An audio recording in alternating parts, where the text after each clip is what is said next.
Bom dia, gente. Boqueró. É muito bom estar com todos aqui na sinagoga, muito bom estar com todos aqui no online.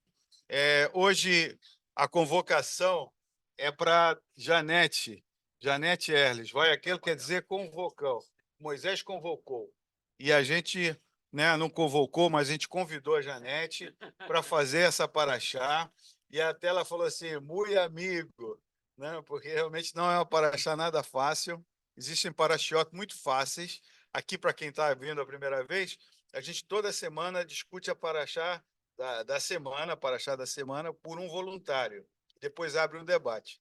Então, eu falei, Janete, vamos fazer. E ela aceitou e agradecemos muito por isso. Então, assim, Janete, a palavra está contigo.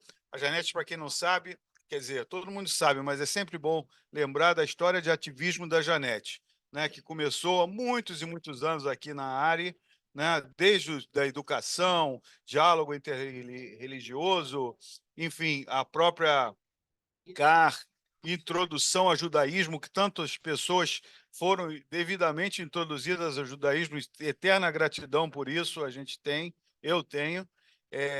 Temos também a contribuição da Janete no Conselho. E por aí vai. Né? Então vamos lá. Janete, por favor. O principal meu, eu até comento, é a introdução ao judaísmo, porque foi a introdução ao judaísmo que me colocou, quer dizer, eu comecei a me interessar por judaísmo quando o Rabino Gretz, sexta-feira, ele fazia a prédica, segunda eu batia na porta dele para discutir o que eu tinha gostado, o que eu não tinha gostado, e para ele me explicar e não sei o quê. E aí, quer dizer, foi uma coisa intuitiva. Então, e aí acabei escorregando para eu estudando, eu me interessando, acabei escorregando para dar aula para os outros. Então, eu acho que eu ainda tenho esse viciozinho dentro de mim, até hoje, de que ficar pensando o judaísmo. E vocês hoje vão ser vítimas disso, porque é, essa paraxá, para a gente ficar tirando coisas assim dela positiva para falar, eu não encontrei. Outras pessoas encontrarão, depende da pessoa. Eu não encontrei. A única. Então, eu vou desviar para a questão de construção do templo e tudo. Eu estou falando isso porque eu não, apesar de que eu acabo resvalando para coisa histórica, o importante é a gente captar a dinâmica. Não é saber se Salomão veio antes de Davi ou Davi antes de Salomão, claro, isso a gente sabe, mas detalhezinhos. O negócio é a gente entender a dinâmica da coisa, como é que a gente funcionou, inclusive quando a gente está estudando Torá, eu muitas vezes sinto que a gente está muito enclausurado ali. Não é que eu acho que a gente não deve estudar a Torá, deve, claro, mas a gente tem que pensar mais nas consequências, no antes, no depois, não só analisar o que está sendo dito ali, mas em que aquilo deságua. Então, sendo assim, quer dizer, a gente está ali, tem uma coisa muito importante, que é por isso que eu reclamei que a gente não chamou o garoto para cá, para o café, que aqui a frase principal para mim é aquela onde Moshe conclama todo mundo a como que o coração, eu ia trazer para cá o livro, não, até o Sidu, esqueci. A- Que o coração não precisa, não, não pega, não, porque é só isso. A pessoa cujo coração a mover. E eu acho que isso é a palavra-chave da nossa dinâmica, Porque tem uma coisa interessante, que tem muitas pessoas que vêm, usufruem, e não participam realmente na construção da coisa. Seja do Mishkan, do Salomão, seja aqui do Moshe, ou seja a nossa sinagoga. Quando você não traz, você, de alguma maneira, o teu coração também não usufrui daquilo. Você não se liga.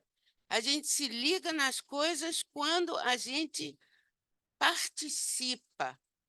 Então, nessa paraxá, a única coisa assim que me ressalta é isso, que vocês venham e traga a quem o coração mover para trazer. No momento que você traz uma coisinha para a construção ali do, do Mishkan, você está muito mais ligado ao Mishkan do que se você for uma pessoa que só visita. Não, nem pagou, visita só. Pagar também é uma maneira de contribuir, entende? Mas quem nem para pensar assim, ah, eu tenho aqui R$ 500, mas eu vou fazer um esforço, eu vou levar 700. Você se liga mais do que se você só vem visitar. Então, isso é uma coisa básica da nossa questão congregacional, né? E assim também aqui na área que a gente está perdendo a coisa congregacional, infelizmente, e esquece até de chamar a família para tomar café com a gente. É tudo uma coisa só. É tendência. Não, agora, tá lá, gente, no fim, por que que não dá parabéns e diz, vem tomar café com a gente? Sim, aí depois da foto vem correndo para cá, entende? É,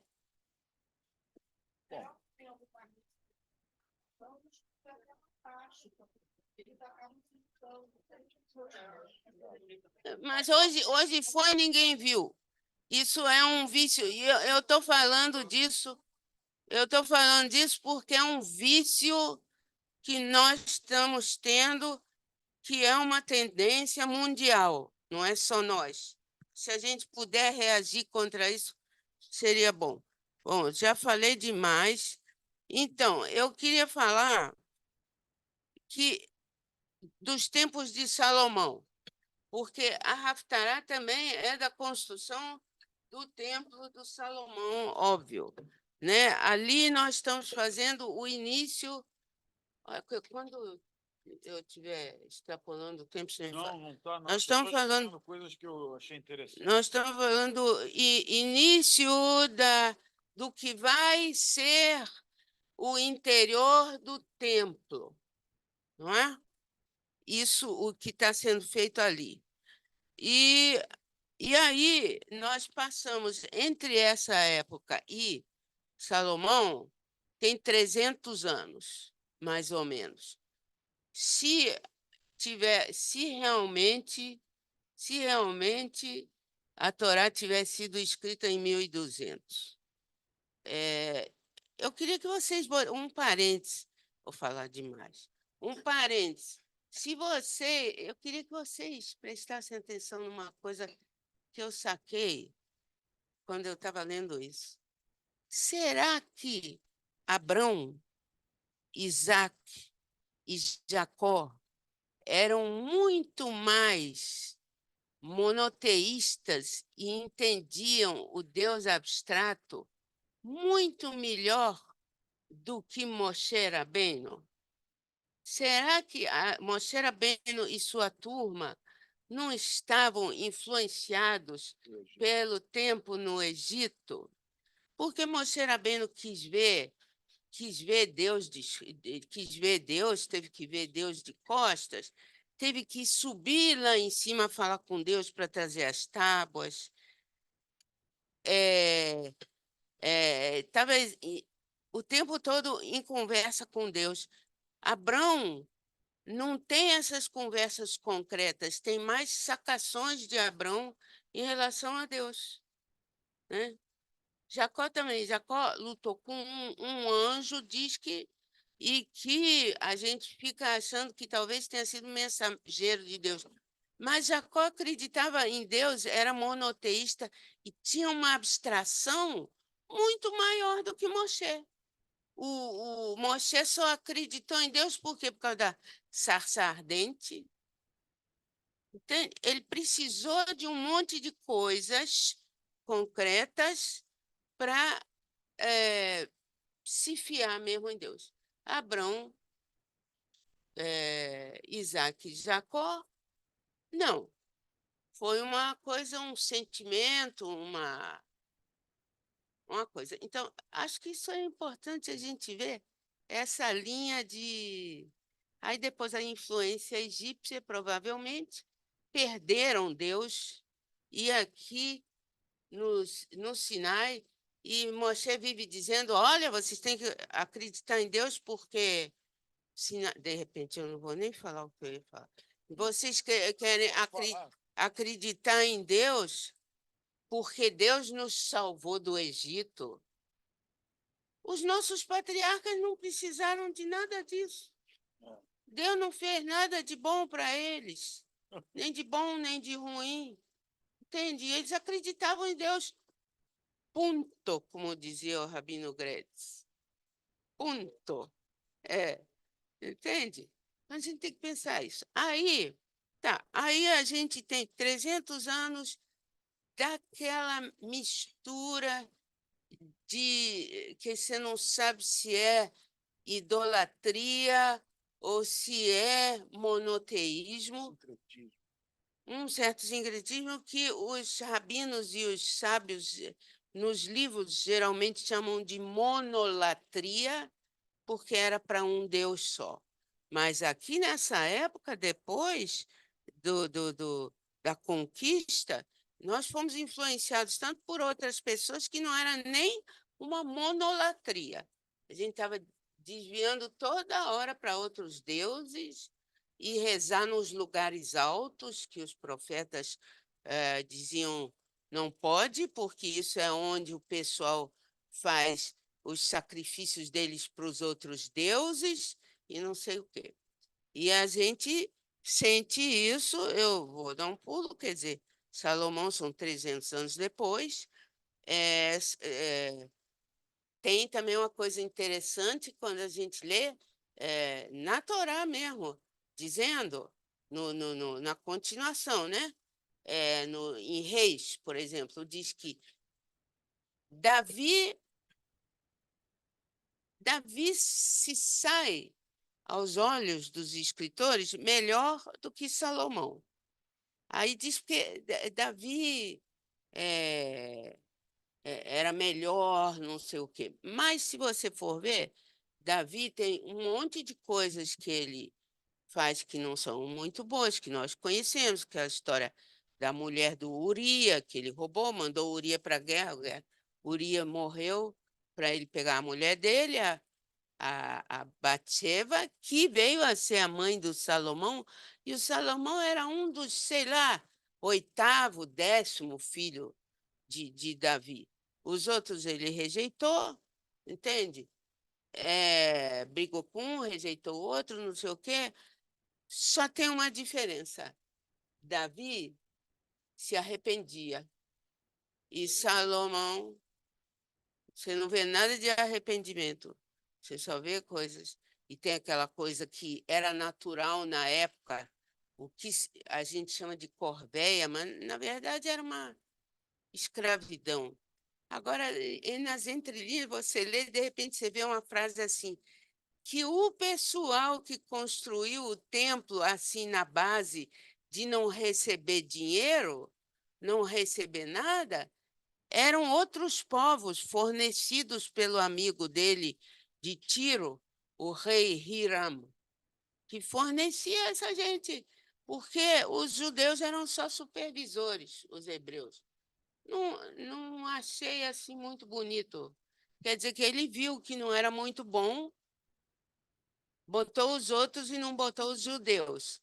Então, a gente vê essas coisas assim que vão na continuação e que não tem nada a ver com o que Deus queria da gente e o que os profetas estavam começando a dizer. Desde Davi, tinha profeta, tinha Natã, Salomão e Salomão. Quais foram os profetas que estavam com Salomão? Peraí, agora me falha a memória. Não, eu estudei. Não, eu estudei. Não, mas eu acho que até não tem um, não tem específico. Natan começou com Davi, depois Salomão. Isso, sim, mas não apareceu tão. Eu acho que atuou mais com Davi, né? Atuou mais com Davi, é isso. É. Depois que vieram os profetas, os primeiros, Eliau, Anavi, já foi bem depois, não tanto depois, mas foi depois de Salomão, tá? É, é, e que lutava com outros reis, principalmente Ahab, ele que descambou totalmente para a idolatria devido à esposa dele, que era a Jezebel. A Jezebel, que antigamente Germano e eu conhecemos, tinha uma melodia, Jezebel. Lembra, Germano? É, é. E ela não era boa coisa, essa Jezebel dessa canção, entende? Então. Não é Geni, não. Hein? Não, que Geni. 50 anos antes da Geni. Aí, não é? Bom, é, então, é a Jezebel que diz, mas o que eu estou querendo, eu não quero falar muito dessas pessoas, mas a destruição do pensamento monoteísta que aconteceu ali, a idolatria que deu continuidade à nossa história, e sempre eles escorregavam para isso e de vez em quando se lembravam de Deus, de Deus. E nós precisamos manter isso em mente na nossa dinâmica até hoje, quando a gente. Eu critico sempre isso, não vou criticar de novo. Eu acho que a maior amostra nossa de que a gente ainda não sabe separar o concreto do abstrato é quando a gente sai de casa e fica preocupado. Eu não tenho nada contra beijar mezuzá. Eu não beijo a mezuzá, não beijo a Torá, mas eu não tenho, porque eu tenho medo de recair para essas coisas. Mas quando a pessoa sai de casa, não beijou a mezuzá, chega lá embaixo, se lembra e fica nervoso porque não sabe o que vai acontecer com ele, porque não beijou a mezuzá, Pois é. aí não é nem o errado que me preocupa, é como é que essa pessoa abstrai, vê em Deus um conceito abstrato, se esse Deus pode te fazer alguma coisa ruim na rua porque você não beijou a mezuzá. É a mesma coisa que a idolatria, qualquer idolatria. Entende? É tirar Deus do abstrato. Não ter o Deus que, de alguma maneira, o povo judeu se propõe a ter. Ou não propõe, a gente está forçando a barra. Pode ser também, que a gente não nasceu para pensar abstrato, entende? Eu queria que a gente raciocinasse em cima dessas coisas quando a gente lesse a Torá, para aproveitar mais o que está ali, entende? Então,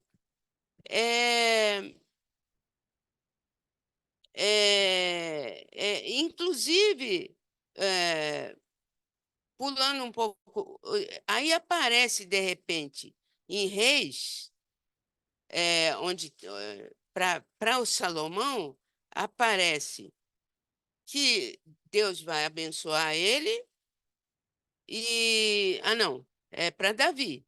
E se vós e vossos filhos deixarem de me seguir, mas forem servir a outros deuses, aí já era. E diz até ali, como uma profecia, que foi por isso que o reino de Salomão, depois de Salomão, foi dividido em dois por causa toda dessa confusão, entende? Bom, então, é, é mais ou menos isso, mas eu tinha... Tem bastante pano aqui, eu já anotei 5. Sim. Então, Sim, mais 2, olha, você está levantando aqui. tá bom, mas Olha aí, anoto. olha isso, Janete, olha o que você causou. Ótimo, Sério, o que você quer ótimo. mais? Não, deixa eu só fechar, Você tá? também? É, É, mesmo exame? Não, vamos falar. é. Bom, então, eu até quis ir mais longe. Aí, só vou dizer mais uma frase que eu já falei sobre isso, que em 600 e tanto, o rei Josias apareceu com Deuteronômio, que ele não sabe nem quando foi escrito, e o que eu acho que da última vez, ano passado, ou retrasado, não falei, é que a mulher, que quem corroborou, que o rei Josias foi perguntar se aquilo era legítimo, só um parênteses, ele mandou perguntar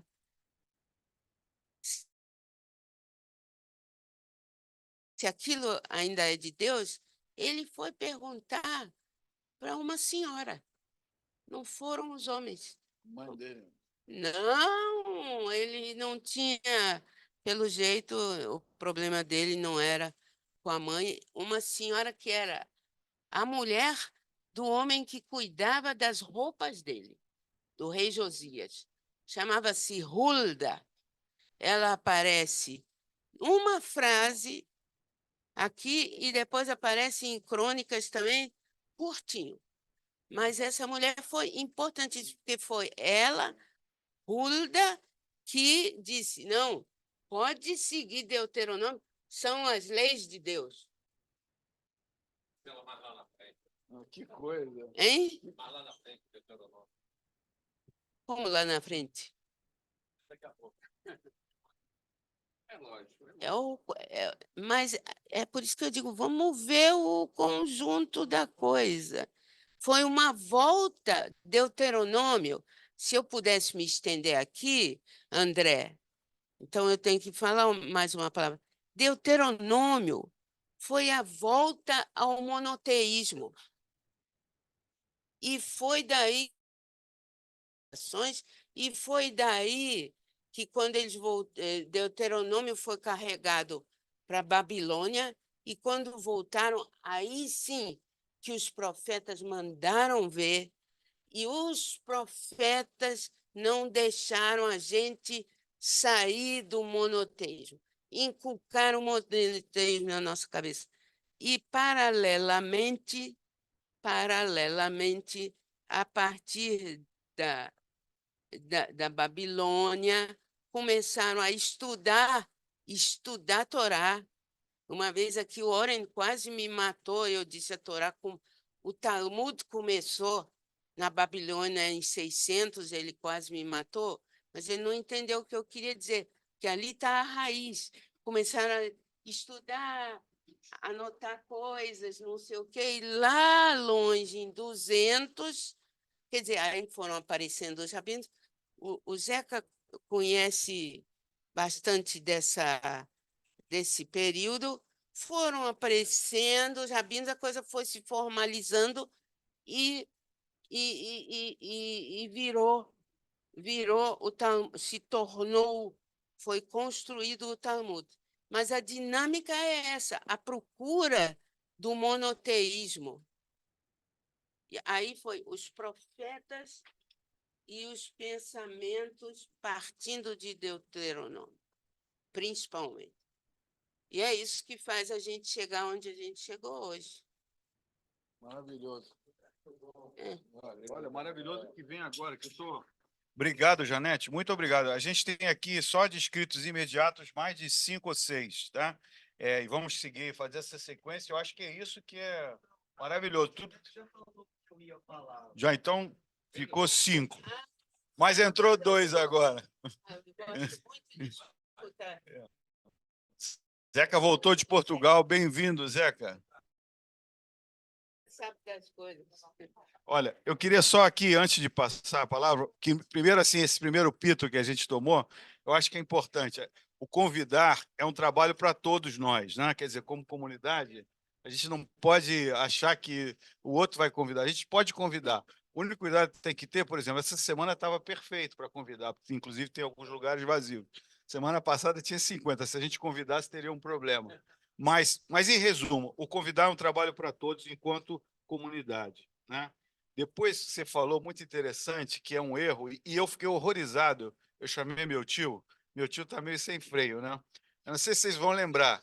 Ele falou assim uma vez que a gente chamou, ele falou assim: o problema dessa discussão agora é esse livro. Aí pegou o Plaut e falou assim: o problema de vocês é isso. E ele estava justamente falando o que você falou no início, que a gente, com a beleza que é o Plaut, que nos dá informações mastigadas, etc., a gente esquece da nossa essência de tangenciar, de ampliar, de as dinâmicas. Então, que a gente tenha, assim, o Plaut como referência, mas que a gente não perca essa viagem que a gente fez aqui em vários outros temas que certamente não estão no Plaut, e sim estão no nosso dia a dia, nas nossas ideias, na nossa bagagem, que cada um certamente tem, tá? Um instantinho só, aproveitar, porque realmente a gente tem que se preocupar não só com essa de manhã aqui, a gente tem que se preocupar com a área. E eu notei uma coisa interessante, que esse nosso grupo está sendo tão importante para a área, porque de resto a gente está um pouco difuso. Esse grupo, eu tive oportunidade de almoçar com o Gretz, porque eu conheço ele há milênios, ele foi o meu grande professor e Germano estava também. Éramos um grupo pequeno, pudemos conversar. Bem, e o Gretz, eu não sei nem de onde ele sabe desse nosso grupo, deve saber lá do seminário. Ele ficou insistindo em querer saber, e a gente, nem Germano nem eu, conseguimos explicar. Mas quem são essas pessoas? Porque ele saiu daqui há quase 40 anos. Quem são essas pessoas desse grupo? Ele estava curiosíssimo com este grupo. Isso significa que este grupo está caindo na vista até fora da área. Tá?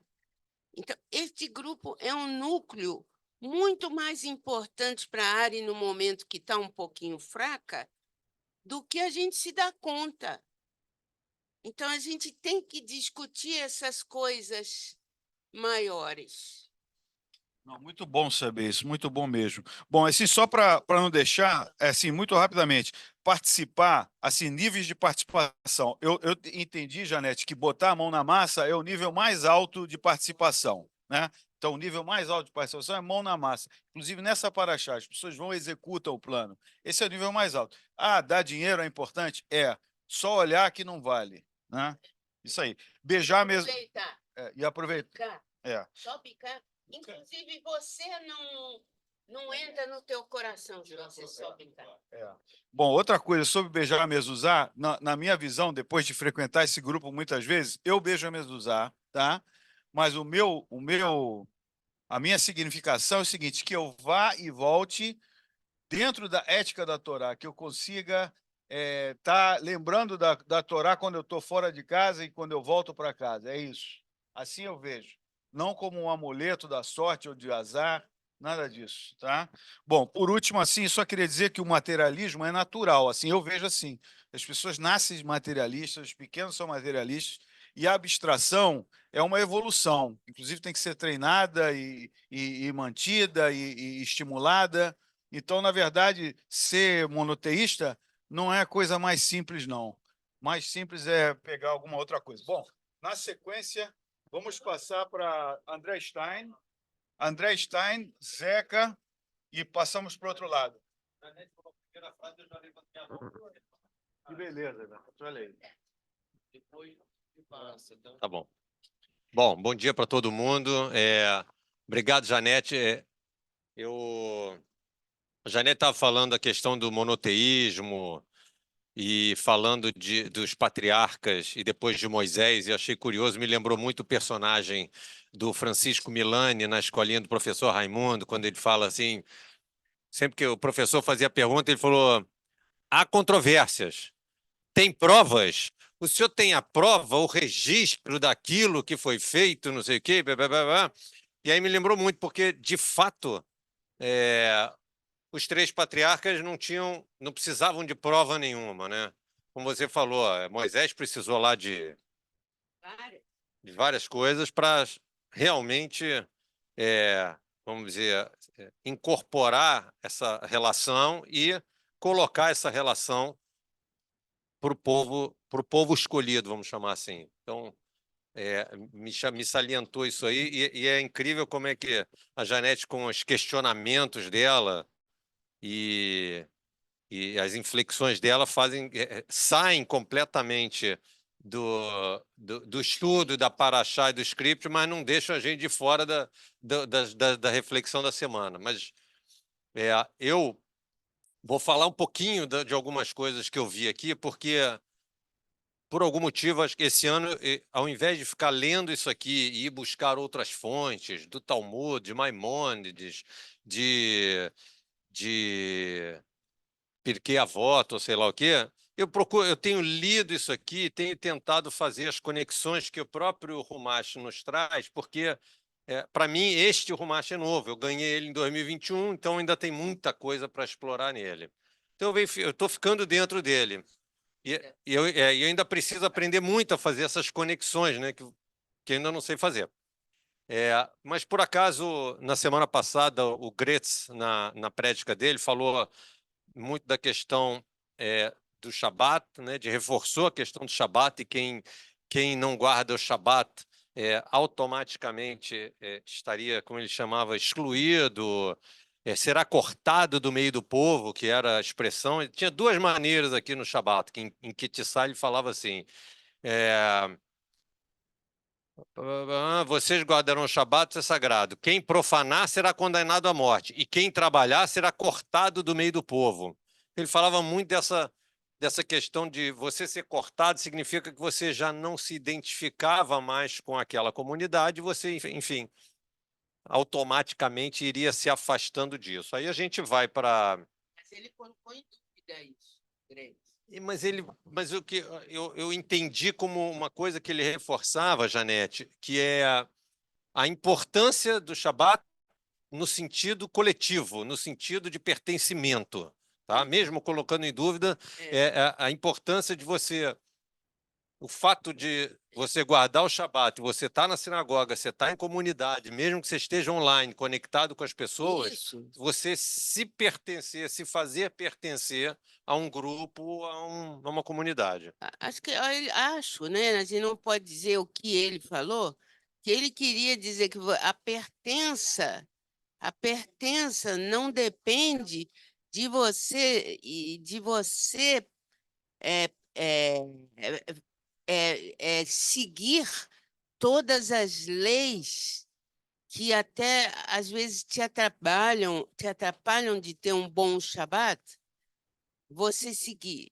Ele disse que não é essa coisa de lei, lei, lei, lei. Eu entendo, mas assim, agora vou só dar. Aí a gente vem para vai aquele, e logo no começo ele não fala mais de será cortado do povo. Só tem uma coisa aqui, em 6 dias do trabalho, porque a gente está falando de trabalho o tempo todo, tabernáculo, juntar coisa, etc. e tal, tem muito trabalho envolvido.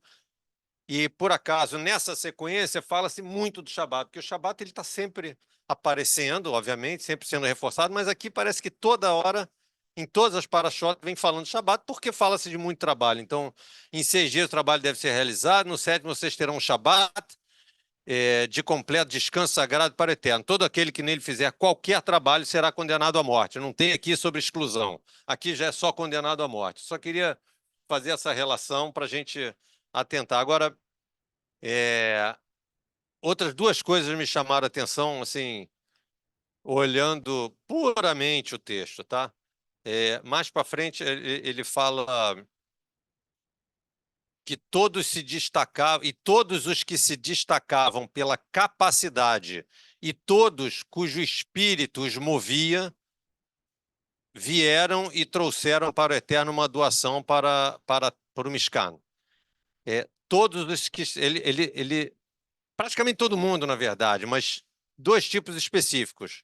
Quem tinha alguma qualificação para fazer o negócio e quem queria fazer alguma coisa, o espírito os movia, quer dizer, eu preciso ajudar, eu preciso contribuir. São os voluntários, uns você convoca porque ele é a pessoa que sabe fazer, outros se apresentam porque o coração leva eles, porque eles se sentem movidos a colaborar, a contribuir. E, de fato, a área ela é movida por muita gente cujo espírito nos move, né? Então, isso é só para ressaltar esse tipo de questão. E mais lá para frente, quando já está falando de Betzalel fazendo a arca de madeira, etc. e tal, diz aqui, ele a revestiu de ouro puro por dentro e por fora. Isso acho que a gente já discutiu aqui uma vez, mas eu acho isso aqui maravilhoso, a questão de que só fazer por fora bonitinho para todo mundo ver, só botar uma roupa bacaninha para você, né, achar que está bacana e todo mundo vai te ver de roupa bacana, não é suficiente, né? Tem que estar, o negócio tem que sair de dentro para fora, tem que ser mais bacana de dentro para fora do que de fora para dentro. Obrigado. Eu me lembro de um arquiteto que eu tinha que falava assim: faz tal coisa. Eu posso botar uma coisa que parece, que imita? Falou, não, ou é ou não é. Entendeu? Vai fazer de concreto, faz concreto. A imitação, não. Ou é ou não é. Janete, Vai. Zeca, só para botar ordem. Zeca, Fireman, Editor. fazendo um complemento do que você falou, de que não é muito bom participar da comunidade sem contribuir para a comunidade, sendo que se você participar de todos os eventos da sinagoga, em algumas épocas do ano você vai acabar pagando. Como, por exemplo, nos Yamin Noraim, Rosh Hashanah e Yom Kippur, você vai ter que comprar cadeira para poder participar. No Pesach, você vai ter que pagar para participar do Seder. Então, de alguma forma, se você participar de todos os eventos, você vai acabar contribuindo. E também, além de existir uma obrigação ética no judaísmo de doar entre 10 e 20% do dinheiro que sobra dos seus gastos pessoais, do que sobrar, não é do dinheiro todo, tem que doar entre 10 e 20% como tzedakah. Isso, isso e como o judaísmo reformista enfatiza muito a ética judaica, isso é obrigatório. Então, se você quer seguir todas as regras mesmo, você vai acabar de uma forma ou outra contribuindo para a congregação. Olha, eu acho que eu entendo o que você está falando. Quer dizer, a pessoa não vem, não vem, não vem, mas chega Rosh Hashanah, quer vir, tem que pagar. Mas eu acho que eu estou falando exatamente um pouquinho, quase que o outro lado. Essa pessoa que ela vem só em Rosh Hashanah, em Pessah, e aí ela paga, ela realmente não participa. Ela não participa participa da congregação. Ah, É isso que eu estou dizendo. No geral, sim. ela não, ela Ah, pode entendi. contribuir com dinheiro Ah, até, pensei ou que era o bem, contrário. não, eu estou falando da questão. É por isso que eu falei do garoto que a gente não chamou. Ah, sim. Entenda, questão congregacional. Ah, entendi. É. Você falou, você não estava falando de quem frequentava, mas não pagava. Você estava falando de quem pagava, mas não frequentava. Não, Era nenhum isso. nem outro. É quem frequenta, mas não dá de si. Ah, entendi. Não tem que ser pagar.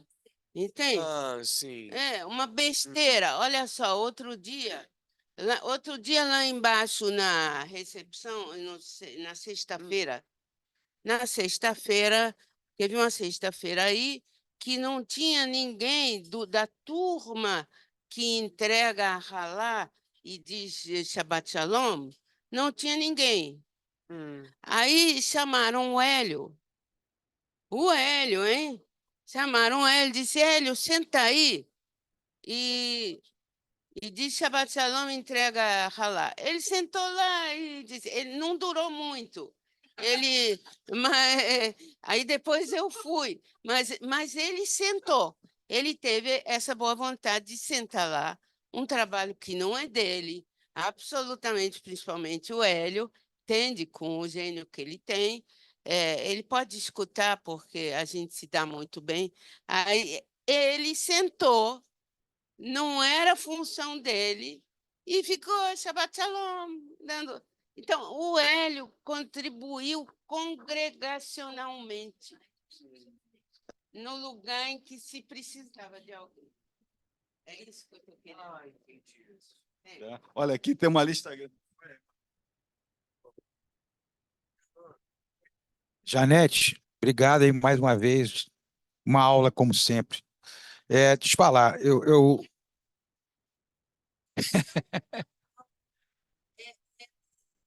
Expandir, não, a maneira de falar expandir que a o gente, pensamento. então, que a gente aprende a expandir o pensamento. Então, vamos lá.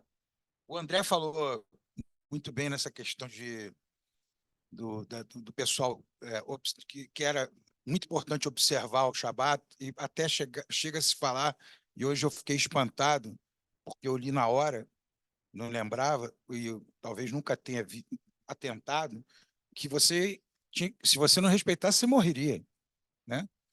Eu acho que tem uma razão cerne para isso, que era que o povo judeu, naquele momento, estava no deserto, saído de escravidão, ficou 40 anos vagando. Então, eu acho que é exatamente para que o povo, como você bem falou, atentasse para o monoteísmo. Então, quem falou isso, que eu acho que não sei se foi Moshe que deu essa ordem, enfim, quem fosse, falou no intuito de realmente dizer, ó, vocês têm que seguir o que tá previsto, senão vocês estão fora, estão alijados, né? Exatamente. Não sei te precisar, enfim, mas acho que foi por causa disso. E também eu queria comentar o seguinte, outro dia o Ricardo falou que, dentro do que você está falando, ele falou assim, é muito importante quando você vem para o Shabat, ele falou alguma coisa assim, você estar no Shabat. Não é chegar aqui, ficou 1h30 aqui, ou 1h15, foi embora e acabou. Não. Quando você chega estar presente. A mesma coisa quando eu perguntei outro dia para o Rabino Sérgio, Rabino, eu posso colocar o tefilim se eu chego no meio da reza? Ele falou, pode. Desde que você não atrapalhe a outra reza, você pode, mas é importante o seguinte. Aí eu perguntei, Rabino, você bota tefilim todo dia? Ele falou, não. Eu boto no dia que eu estou preparado para botar, ou seja, que eu vou... Eu não estou discutindo aqui se deve ou não deve colocar tefilim, né? Mas, assim, você tem que estar preparado. Então, eu acho que é isso, quer dizer, a pessoa está aberta e se vestir daquele momento, ou seja, viver aquele momento dentro do coração, que é o que eu sinto. É isso. Eu tive uma professora na faculdade de História que, quando uma coisa assim era muito bem colocada, ela dizia, você botou o dedo no pudim. Você agora botou o dedo no pudim. Bom, vamos passar a palavra para o Edson, pulando a Lorena, que tem uma coisa que não pode falar. Tá bom, tranquilo. Não, é só para criar um mistério. Tá bom, vai.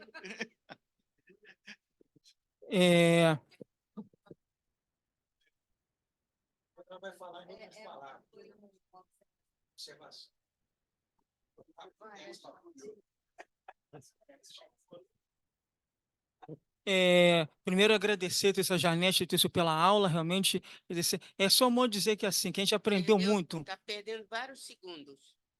A gente aprendeu muito com você. A gente aprendeu muito com você. Que a gente aprende com a sua sabedoria, Janete. É aprender. Quando o André falou justamente da questão dos nossos, de Abraão, Isaac e Jacó, nosso patriarca, que justamente o André fala que justamente isso, os nossos patriarcas, os nossos pais, né, não tinham nada para poder ter isso, assim, demonstrar, né, ou falar. Eu vou discordar um pouquinho na questão de Abraão, porque lá entre isso, lá justamente é Shemote? Não, é Bereshit um pouquinho, Bereshit. Lá em Bereshit, quando Deus aparece para Abrão, antes dele de mudar o nome dele para Abraão, Deus fala isso para esse Abrão. Abrão, sai da tua casa e vai para onde eu vou te mandar. Naquele momento, segundo a Torá, quando Deus fala para Abrão, sai da tua casa, sai da tua parentela e vai para onde eu te mandar, Abrão poderia, num dado momento, ele poderia questionar. Ele poderia questionar, não, mas eu vou para onde? Porque Deus está mandando eu sair da minha casa, da minha parentela e ir para um lugar. Mas que lugar é esse? Quer dizer, para onde eu vou? Abrão poderia questionar. E, no entanto, a gente vê aqui que Abrão não questionou. Ele simplesmente acreditou. E por que ele acreditou? Porque ele teve fé, ele teve emuná. Ele acreditou mesmo isso sem a manifestação divina. Ele acreditou em Deus. E aí, trazendo sobre essa parte de Abrão, para Moisés, a gente vê que esse Moisés não teve essa fé, essa emuná, na questão disso, aí agora já em Shemote, na questão da pedra. Quando Deus fala para quando o povo judeu estava com sede no deserto, o povo judeu estava clamando para Moisés poder lhe dar água. E aí, Deus fala para Moisés, fala com a pedra, então que o milagre vai acontecer, a água vai vir.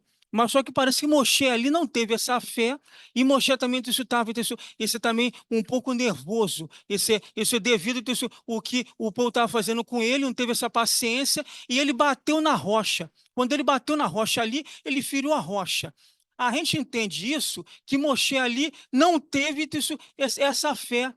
Moisés não teve essa fé que lá atrás nosso pai, Abrão, esse teve. Quando Deus mandou esse Abrão sair da sua parentela e ir para um lugar. Moisés não teve essa fé quando ele bateu na rocha. Então, quer dizer, ali é falta de fé. Ali é falta de fé. E aí, fazendo um elo, isso é com que a Janete falou, da questão justamente, por que justamente a gente não chamou o nosso amigo que estava fazendo Bar Mitzvah para poder se juntar com a gente. E aí, a gente tem que fazer isso um histórico de alguns anos atrás, que a gente está percebendo, e aí eu vou falar daqui da área aqui, que a área, essa nossa comunidade aqui da área, ela está perdendo o primeiro amor, ela está perdendo amor ao próximo, isso com o próximo. E aí a falta de amor ao próximo, a falta desse elo congregacional, que é amor ao próximo, faz com que a gente não fale mais para o nosso irmão, a gente não dê nem o Shabbat Shalom para o nosso irmão, não dê nem o bom dia para o nosso irmão. E aí justamente é isso que essa Janete falou, porque a gente não convidou um amigo para poder já se juntar com a gente. A gente hoje não tem mais falta, a gente hoje não tem mais amor com o próximo mais. Falta amor, falta essa união. E aí, trazendo isso para a comunidade judaica de um modo em geral, aí para fora da área, para o nosso povo judeu, aqui no Brasil e no mundo, até em Israel, justamente, quer dizer, o nosso povo está cada vez mais dividido. as coisas estão acontecendo contra a gente, e o antissemitismo está se levantando cada vez mais, mas a gente continua dividido, a gente continua, judeu falando mal de judeu. E quer dizer, isso é muito ruim, porque enquanto os nossos inimigos estão se unindo, nós estamos se dividindo. E aí, um povo dividido, ele não avança, e ele anda para trás. Então, quer dizer, e aí, justamente, isso é só para poder concluir, e só isso, o enegrecimento aqui, isso, o que a Janine falou sobre a questão do elo congregacional. Falta isso, o primeiro amor entre o nosso povo, falta amor ao próximo, falta isso, aquele carinho que a gente tem com o nosso irmão, de quando um amigo nosso faltar um Shabat, e faltar até um mês do Shabat, a gente, pelo menos isso, quando ele aparecer na sinagoga de novo, depois de um mês, ou depois de uma semana, a gente perguntar para ele o que é que aconteceu, porque ele ficou tão afastado durante o mês, porque justamente quando a pessoa vem o Shabat sempre, e aí depois isso é falta durante o mês e aparece depois, a gente perguntou o que é que aconteceu, porque o que acontece? Poderia ter acontecido alguma coisa não muito bom com o nosso irmão, e a gente nem sequer perguntou o que é que aconteceu. E isso justamente é ruim, porque mostra justamente para a pessoa que se afastou muito tempo, que a comunidade hoje não liga mais para ele. E aí, por isso, Bom ponto.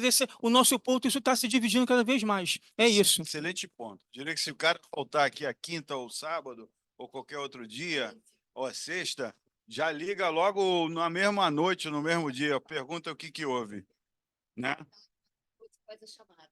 Rose faz a chamada? Não. Tá.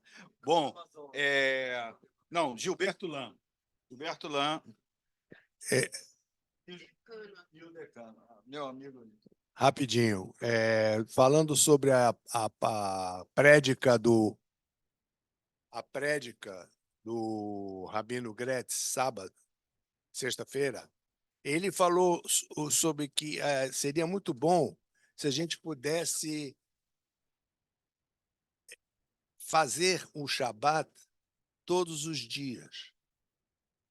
Isso dá uma sensação de que se você sai com aquela, não necessariamente fazer o que você faz no dia do Shabat, mas faz de conta que todo dia é Shabat.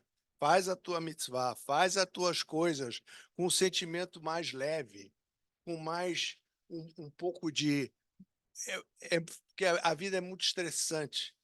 Então, se você fizer e conseguir todos os dias fazer, entre aspas, um Shabat, a gente sabe que é um dia só, mas você vai se sentir melhor, você vai ter uma sensação mais aliviada, mais coerente com as coisas que você quer fazer.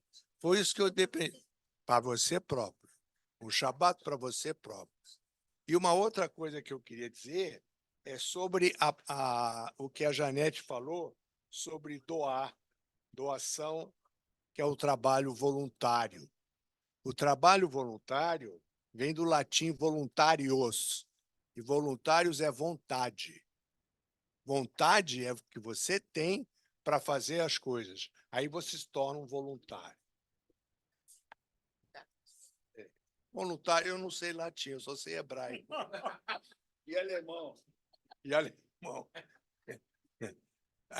Enfim, isso é uma maneira de mostrar que se você tem vontade de fazer alguma coisa e você faz, então você é um voluntário, porque você quer ajudar concretamente, não só para aparecer. E vir aqui dar Shabbat Shalom para todo mundo, beijinho, beijinho. E como é que diz? Pau, pau. Não é o negócio lá do... Só uma coisa, vamos passar o Germano e a Janete para finalizar. Sobre esse negócio de doação, tem uma citação aqui incrível, que fala assim, doações demais. Mandou parar, mandou parar. Isso aí. Então, não ao desperdício, doação demais. E eu interpreto que tinha muita doação, muito material e ninguém para construir, ou seja, não tinha mão na massa, faltava mão na massa, né? E sobre mão na massa, aqui tem citações a Bezalel, a arte. Finalmente, a arte entra aqui no nosso nas nossas descrições, que muitas vezes fica esquecido, mas a arte aqui tem um lugar de honra. Passar aqui, Janete e Germano. Eu só vou já. Aí Germano fala, não vou mais falar nada, só uma coisa pessoal minha, que eu tenho vindo pessoalmente muito pouco.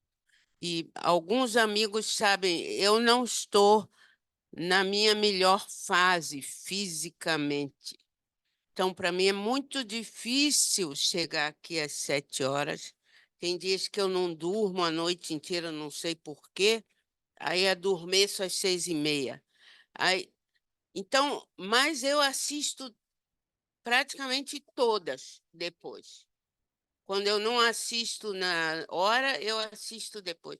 Só queria dizer isso. Não é que eu só apareço aqui para dar beijinho quando é a minha vez. Entendeu? Bom, eu vou tomar a liberdade de contestar um pouco esse sábado da semana inteira, mas tomar o cuidado de não estar tomando muito tempo. Eu vou só pegar parte do que eu gostaria de dizer.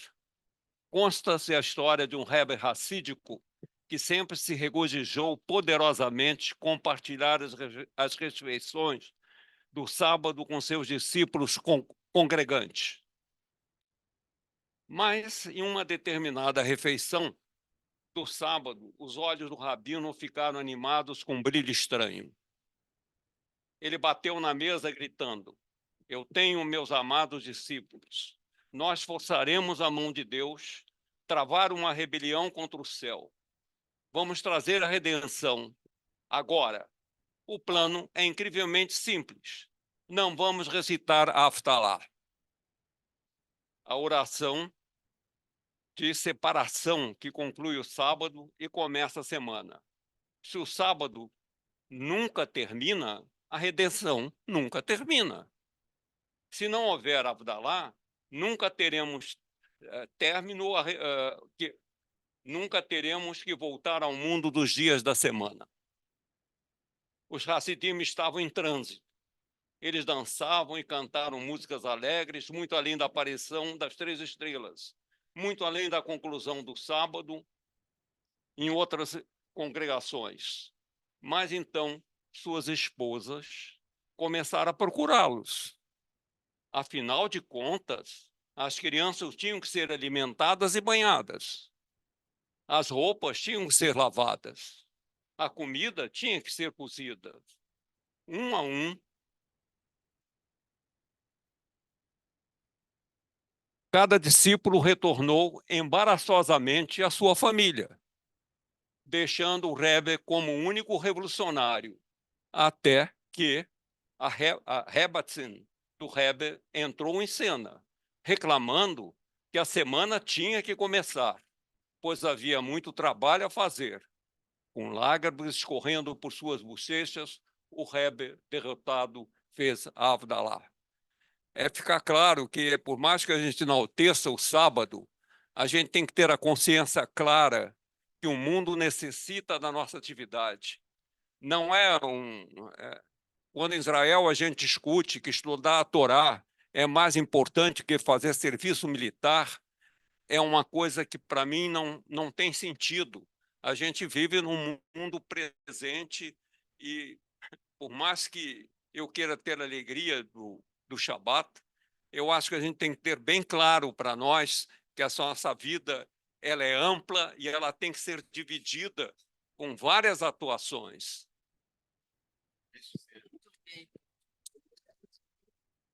Bom, olha, então assim, vamos agradecer aqui a Janete, as palavras finais da Janete, agradecer a todos os comentários que fizeram aqui hoje. Janete, é isso, né? Uma coisinha? Não, já foi. 9h49, então agradecer mais uma vez e desejar boa quinta-feira.